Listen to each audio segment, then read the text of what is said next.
Hey guys, so today we have a 1969 Ultra Street Camaro race car in. It has a 626 cubic inch dart block in it. It's naturally aspirated, and this car's actually been in here on the dyno before. It was in over the spring. He's bringing it in before rebuild over the winter. He pretty much is just doing a basic refresh over the winter, new bearings, pistons, or new bearings and rings and such.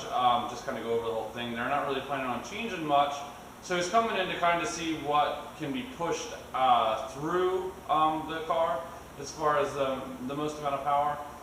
In the spring it was in, it had one of Craig from TRC's carburetors on it. We made 1,039 horsepower, something along those lines with it, and it was pretty impressive, to say the least. Out of an NA, big block, that's a lot of power out of something that doesn't have any type of power out at all.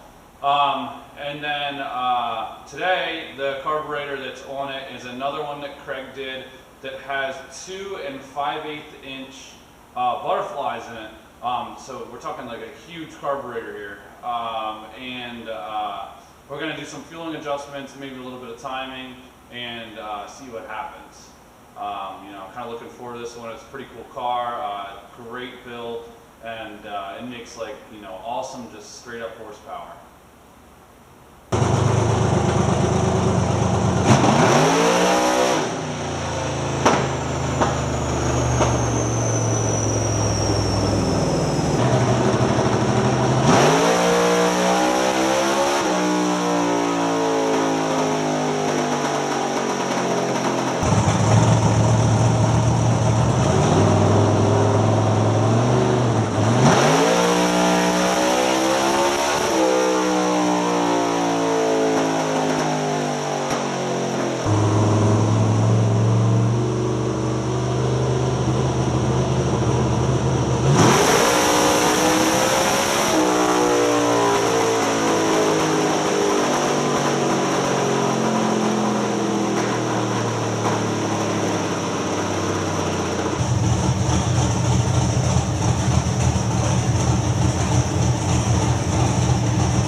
Alright guys, so finishing up with the Camaro here, we made 1,152 horsepower with it. We did some basic adjustments out of the box and made 1,124 horsepower and just shy of 800 foot-pounds. I think it was like 8 or 7, I think it was around 870. I'm not 100% sure at the very moment. I'm going to post a chart along here with the video. It ended up finishing out at 1152 and 810 on the torque. We played around with a couple things here. This is kind of where the dyno really comes into play. I don't really ever care about what something makes for power. What I usually go for is how much power does it gain.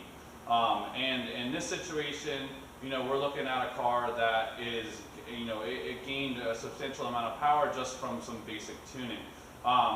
One of the things that Craig did with the adjustment here on the carburetor while it was in is he changed the air bleed screws around. For those of you that aren't familiar with a carburetor, on top of the carburetor with air bleed screws, you'll have a different air bleed for each mid, high, and low range part of the carburetor, and by changing the air bleed, it will change the air-fuel ratio. It's a little bit easier way than having to go and just change out jets.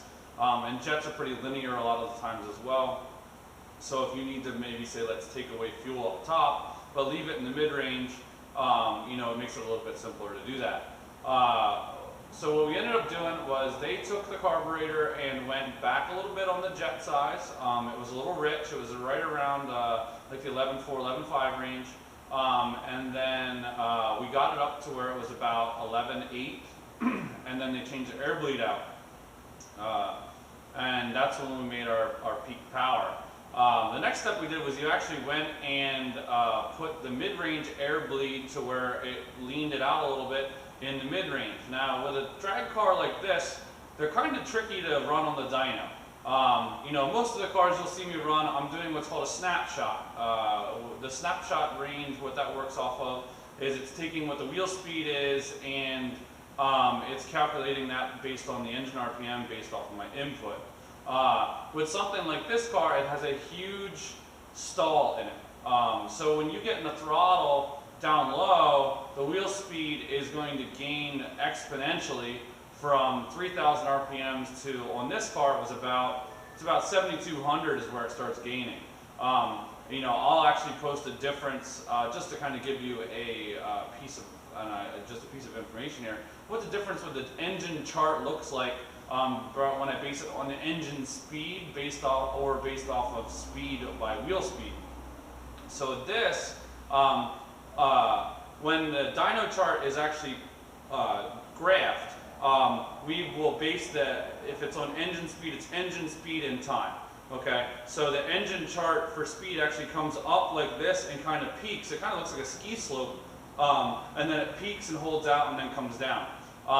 Makes it a little difficult when you're looking at it like that to base that off of what's going on for air fuel, because the load is very just kind of spread out when that's happening.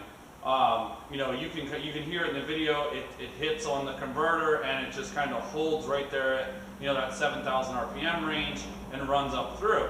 But what you need to look at is what's happening to the engine when that's happening. So what I end up doing is I look at wheel speed in this situation, but I'm using the engine RPM still to generate what our engine power is. So what I do is I spread out what our wheel speed is, I look at that, and that's where I see what the air-fuel ratio is based off of that.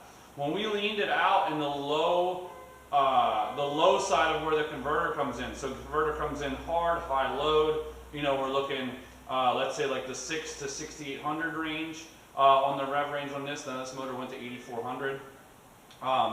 So in that RPM range, we brought the fuel from what was about 11.7 up to 12.4, and it actually lost a bunch of power.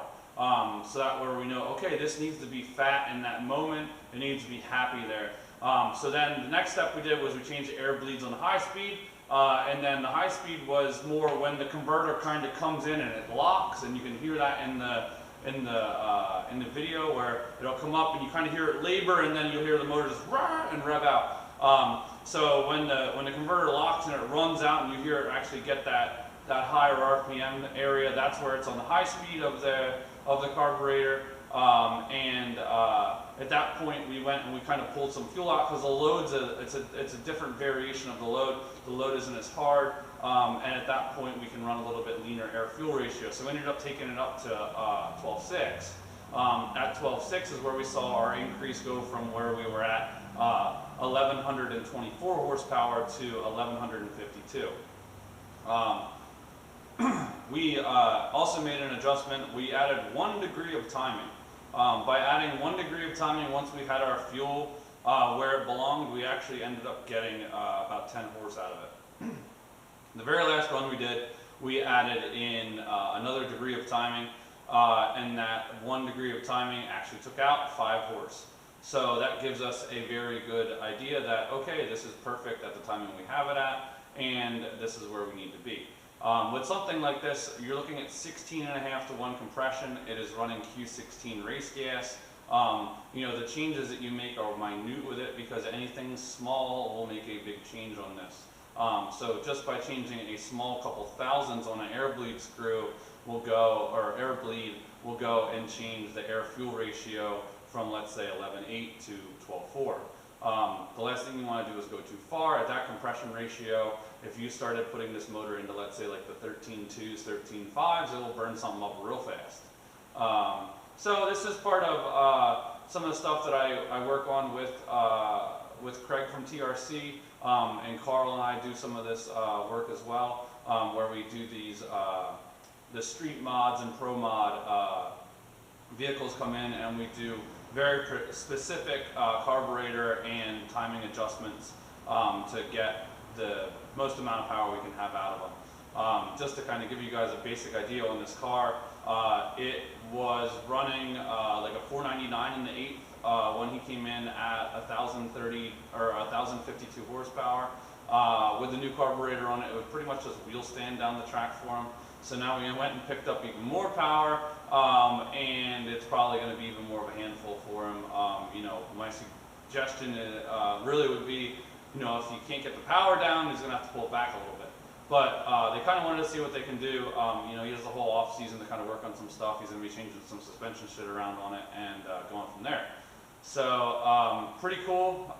This is kind of the stuff that I really like doing a lot of times with putting together these types of dyno times and working on some of this more one-off based stuff. And it's actually very simple compared to some of the EFI stuff. I love doing the EFI stuff out of the most, but you know, having a once in a while you know, opportunity to work on something like this is always pretty awesome.